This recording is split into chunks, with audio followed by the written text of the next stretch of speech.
अस्सलामुअलैकुम। कुदरतुल्लाह शहाब के शहाब नामे के इक़्तिबासात में से आज एक और इक़्तिबास आपके साथ शेयर करना चाहूँगी। गर्मियों का मौसम था और जम्मू शहर में ताउन की वबा बड़ी शिद्दत से फूटी हुई थी। अकबर इस्लामिया हाई स्कूल में चौथी जमात के क्लासरूम की सफाई का काम मेरे ज़िम्मा था। एक रोज़ छुट्टी के बाद जब मैं अकेला कमरे की सफाई कर रहा था तो एक डेस्क के नीचे एक मरा हुआ चूहा पड़ा मिला। मैं उसे दुम से पकड़कर उठा लाया, बाहर लाकर उसे ज़ोर से हवा में घुमाया और सड़क के किनारे झाड़ियों में फेंक दिया। ये देखकर लाल दिन ज़ोर से पुकारा और अपनी लंगड़ी टांग घसीटता हुआ दूर खड़ा होकर ज़ोर ज़ोर से चिल्लाने लगा। लाल दिन हमारे स्कूल का वाहिद चपड़ासी था। वो घंटी भी बजाता था, लड़कों को पानी भी पिलाता था और छाबड़ी भी लगाकर बिस्किट और बासी पकौड़ियाँ भी बेचा करता था। अरे बदबख्त, लाल दिन चिल्ला रहा था, ये तो प्लेग का चूहा था, इसे हाथ क्यों लगाया? अब खुद भी मरोगे और हमें भी मारोगे। अपनी लाठी पर टेक लगाकर खड़े ही खड़े लाल दीन ने प्लेग के मर्ज़ पर एक मुफस्सिल तकरीर कर डाली। पहले तेज़ बुखार चढ़ेगा, फिर ताउन की गिल्टी नमूदार होगी, रफ्ता रफ्ता वो मकई के भुट्टे जितनी बड़ी हो जाएगी, जिस्म सूजकर कुप्पा हो जाएगा, नाक कान और मुंह से खून टपकेगा, गिल्टी से पीप बहेगी और 4-5 दिन में अल्लाह अल्लाह खैर सल्ला हो जाएगी। चंद रोज़ बाद मैं रेजिडेंसी रोड घूम रहा था कि अचानक एक चूहा तेज़ तेज़ भागता हुआ सड़क पर आया। कुछ देर रुक कर वो शराबियों की तरह झूम झाम कर लड़खड़ाया, 2-4 बार ज़मीन पर लोट लगाई और फिर धप से औंधे मुँह लेट गया। मैंने पास जाकर उसे पाँव से हिलाया तो वो मर चुका था। बेख्याली में मैंने उसे दुम से पकड़ा और उठाकर सड़क के किनारे डाल दिया। चंद राहगीर जो दूर खड़े ये तमाशा देख रहे थे पुकार पुकार कर कहने लगे, प्लेग का चूहा, प्लेग का चूहा, घर जाकर जल्दी नहाओ वरना गिल्टी निकल आएगी। इन लोगों ने भी प्लेग की जुमला अलामात पर हस्बे तौफीक रोशनी डाली और मेरे इल्म में खातिरखा इजाफ़ा किया। इन दिनों जम्मू शहर में हर रोज़ 10-10, 15-15 लोग ताउन से मरते थे। गली कूचों में चारों तरफ खौफ ही खौफ छाया हुआ नज़र आता था।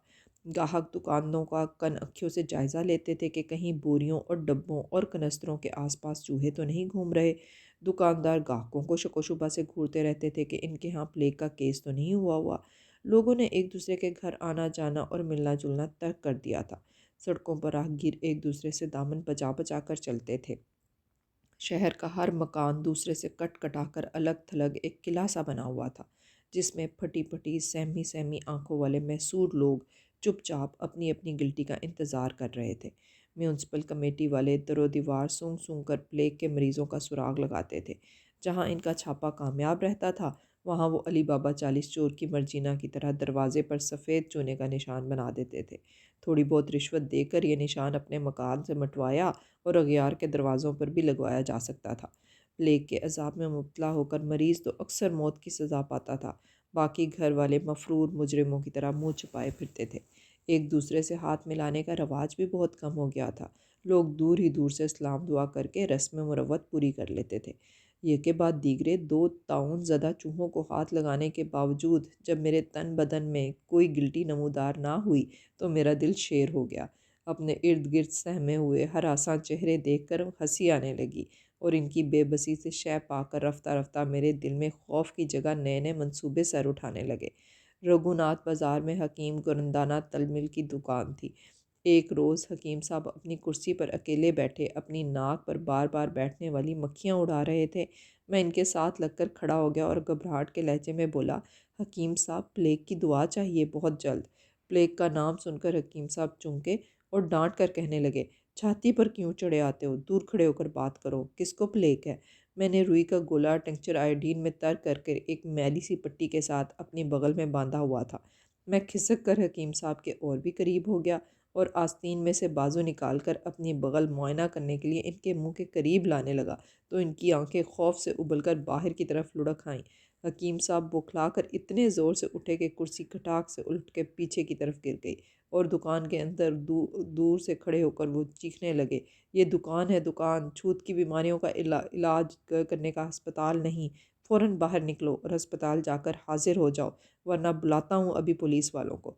हकीम साहब की मेज़ पर गुलकंद का मर्तबान पड़ा हुआ था। मैंने जल्दी जल्दी ढकना उठाया और शीरे में लत-पत गुलकंद की एक मुट्ठी भरकर दुकान से बाहर चला आया। हकीम गुरंताना मिल का एक ख़ास वصف ये था कि वो दुकान की कोई चीज़ ज़ाया नहीं होने देते थे। एक बार रोकने बादाम की खुले मुंह वाली बोतल में मुर्दा छिपकली नज़र आई। हकीम साहब ने चिमटे से पकड़कर उसे निकाला, کچھ دیری سے بوتل کے منہ پر الٹا لٹکائے رکھا تاکہ چپکلی سے ٹپکتے ہوئے بادام روغن کے زیادہ سے زیادہ قطرے بوتل میں واپس گر جائیں۔ حکیم صاحب پر اس کامیاب بلیک میل نے میری ہمت بڑھائی اور حوصلہ بلند کر دیا۔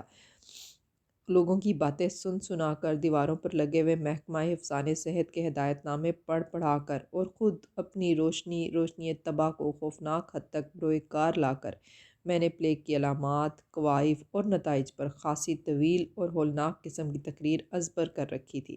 اسے اکا دکا لوگوں پر آزمایا تو نتیجہ خاطر خواہ پایا۔ اچھے صحت مند اور وزادار قسم کے بزرگ پلیگ کا ذکر اذکار پر کسی نہ کسی منزل پر پھسل جاتے تھے، اور دفعتاً ان کے متین و فتین چہروں پر توہمات کے کالے کالے کوے بڑے زور و شور سے کائیں کائیں کرنے لگتے تھے۔ موقعوں پر مجھے کامیابی اور کامرانی کا وہ نشہ سرشار کر جاتا جو قوالوں کی پارٹی اس وقت محسوس کرتی جب ان کے کسی بول پر کوئی بے اختیار اٹھ کر حال کھیلنے لگ پڑے۔